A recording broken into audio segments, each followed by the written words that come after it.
देखिए अवकल समीकरण से संबंधित एक प्रश्न और है। इसमें दिया हुआ है कि log dy बटे dx बराबर 3x प्लस 4y। विशेष हल को ही हम विशिष्ट हल भी बोलते हैं। विशिष्ट हल या विशेष हल वही चीज है। इसमें बताया गया था विशिष्ट हल में एक कंडीशन हमें दी रहेगी, उस कंडीशन को हमें दिए गए अंतिम में जो आएगा उसमें रखना पड़ेगा और वहीं से हमें हल मिलेगा। देखिए कैसे करते हैं। log dy बटे dx बराबर 3x प्लस 4y। इस log को पहले हम हटाएंगे। जब log को हम एक पक्ष से दूसरे पक्ष में ले जाते हैं तो वो e के फॉर्म में आ जाता है। मतलब ये हो जाएगा dy बटे dx बराबर e की पावर 3x प्लस 4y।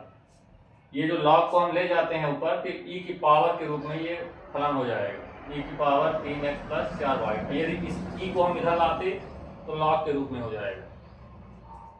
ये आपका यहाँ से समीकरण बनेगा।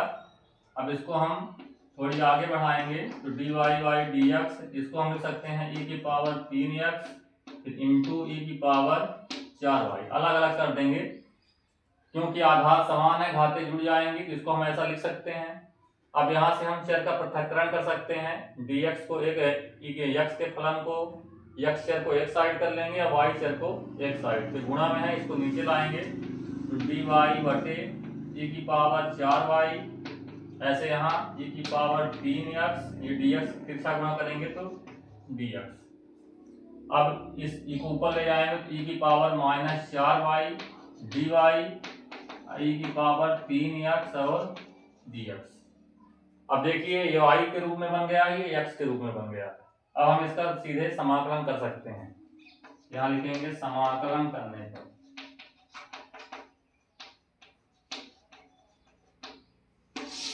तो जब समाकलन करेंगे तो इसको t मानेंगे। तो जो डायरेक्ट करना चाहें तो e की पावर माइनस 4y कुछ नहीं होगा क्योंकि इसका समाकलन वही होता है, केवल जो अचर पद है वो भाग में हो जाता है। भाग में हो जाएगा -4। ऐसे यहाँ भी e की पावर 3x का e की पावर 3x ही होगा। अचर पद 3 है तो 3 भाग में हो जाएगा और प्लस c आपका समाकलन नियतांक है। अब यहाँ पर हम इसको मान लीजिएगा समीकरण 1। अब इस समीकरण 1 में हम इस कंडीशन को रखेंगे तो समीकरण 1 में y बराबर 0 और x बराबर 0 रखने पर जब 0 रखेंगे तो हो जाएगा e की पावर 0 बटे -4। यहाँ हो जाएगा e की पावर 0 बटे 3 प्लस c। यहाँ से हो जाएगा e की पावर 0 का मान होता है 1। यहाँ से हो जाएगा -1 बटे 4। ये इधर आए, इसको भी लिख देंगे 1 बटे 3 प्लस c। तो c का मान निकालेंगे तो ये आ जाएगा इधर आके -1 बटे 4 -1 बटे 3। एलसीएम लेंगे तो 12। यहाँ से हो जाएगा -3 -4 जोड़ेंगे तो -7 बटे 12। तो c का मान आएगा -7 बटे 12। अब इस c का मान हम समीकरण 1 में रख के विशेष हल जांच कर लेंगे। तो c का मान